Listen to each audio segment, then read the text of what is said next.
Hi hello అండి అందరికీ నమస్కారం అండి ఫ్రెండ్స్. మన వీడియోలోనే టాపిక్ వచ్చేసి ముఖ్యంగా విద్యార్థులకు సంబంధించి ఏదైతే రాష్ట్ర ప్రభుత్వం ప్రతిష్టాత్మకంగా అమలు చేయబోతున్న పథకం తల్లికి వందనం నిధుల విడుదలకు సంబంధించి ఇప్పుడిప్పుడే మరొక ముఖ్యమైన అప్డేట్ అయితే రావడం జరిగిందండి. అయితే ఇందుకు సంబంధించిన పూర్తి వివరాలైతే మన వీడియోలో తెలుసుకుందామండి. అంటే తల్లికి వందనం నిధులు ఎప్పుడు విడుదల చేస్తున్నారు ఏంటి అనేది క్లారిటీగా తెలుసుకుందామండి. వీడియో మాత్రం పూర్తి వరకు చూడండి ఫ్రెండ్స్, అప్పుడే మనకి పూర్తి సమాచారం అయితే తెలుస్తుంది. ఇక లేట్ చేయకుండా టాపిక్లోకి వెళ్ళిపోదాము. ఇక బడులకు వెళ్ళే పిల్లలున్న తల్లిదండ్రులు ఎదురు చూస్తున్న తల్లికి వందనం పథకం అమలుకు ప్రభుత్వం చర్యలను వేగవంతం చేసింది.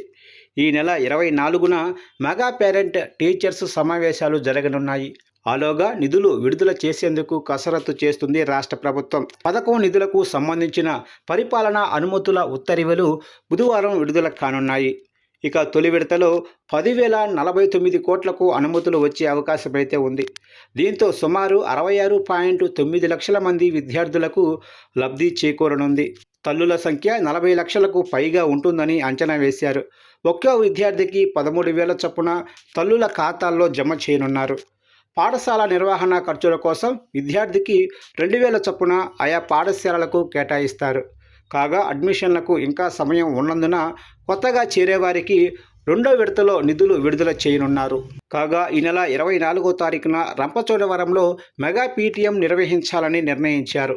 ఈ కార్యక్రమంలో ముఖ్యమంత్రి చంద్రబాబు, విద్యాశాఖ మంత్రి నారా లోకేష్ పాల్గొంటారు.